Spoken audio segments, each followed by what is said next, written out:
Hello guys, तो finally आज आप लोग के लिए लेके आए हैं धमाकेदार वीडियोस। शूटिंग में आप लोग देख सकते हैं शादी किस तरह होता है। ये हमारा आप लोग जो देख रहे हैं, ये जो अभी जो शूट हो रहा है ये सीरियल का नाम है ये रिश्ता क्या कहलाता है।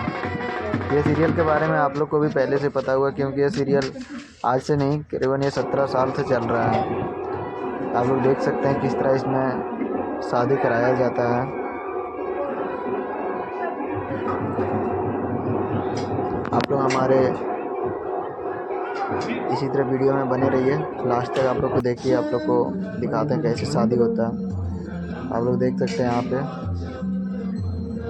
फेरे का सीन लिया जा रहा है।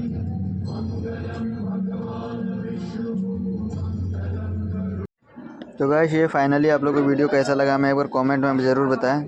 जब तक के लिए फिर मिलते हैं नेक्स्ट वीडियो में।